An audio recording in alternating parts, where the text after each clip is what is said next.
Download the BCSN Plus app today. Visit bcsnnation.com for details. Now the Fish return home with momentum, up 2-0 in the series against the Mavericks, with 3 chances in Toledo to punch their ticket to the Kelly Cup Finals. So it's home sweet home in Game 3 with plenty of crazy fans on hand at the Huntington Center. And 30 seconds in, Trenton Bliss electrifies that crowd with what looks like a goal, but is quickly waved off because Kansas City's goalie lifted up the net with his skate to let the puck in. I mean, check out that replay.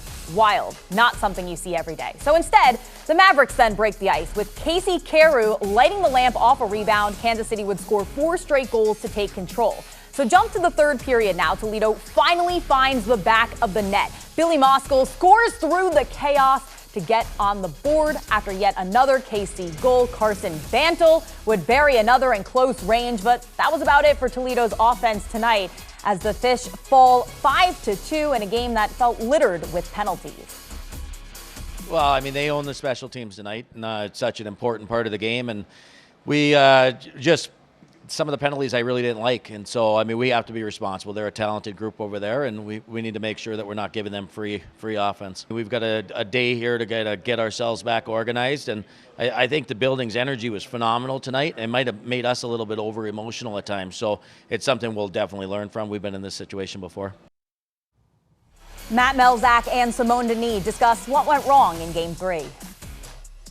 Well, the Toledo Walleye had the advantage in the series going into Game 3. They still have it, although it's much slimmer now with a 2-1 series. Simone, where do you think this game really hinged for Toledo to come away on the losing side? I mean, you got to look at the special teams battle. There's no doubt about it. In a game where there was 13 combined penalties, Kansas City led in the scoreboard in the special teams battle 3-1, and that's the game difference right there. The Toledo Walleye just took too many penalties that were unforced penalties is really what the way you want to put it, and Kansas City capitalized on it. They came out early in the first with just under a minute left in the first period. They got that first one, they get that one late in the second period, and they can turn around and get one early in the third period. And when you do that, kind of brings the life out of the building, doesn't bring any momentum to your team. Toledo Walleye just got to bounce back.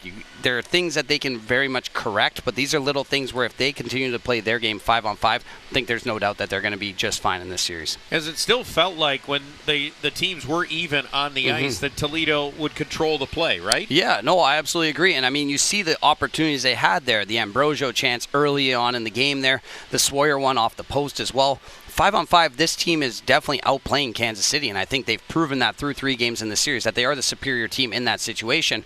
It's when you start to kind of give the other team life. And you knew Kansas City, after going down 0-2, wasn't going to just roll over by any means. This is too good of a hockey team to do that.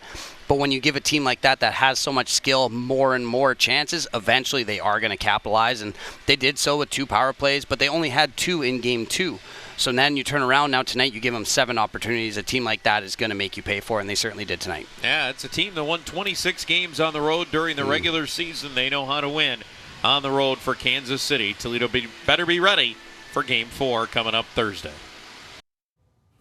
So the Walleye do still lead the series 2-1, as Matt Melzak alluded to. They'll have a day of rest before retaking the ice at the Huntington Center. Puck drop set for 7:15. And then Game 5, which we know will now be played, also taking place at home. Same puck drop, that game coming on Saturday. And of course, all Walleye playoff games home and away are available on BCSN and the BCSN Plus app.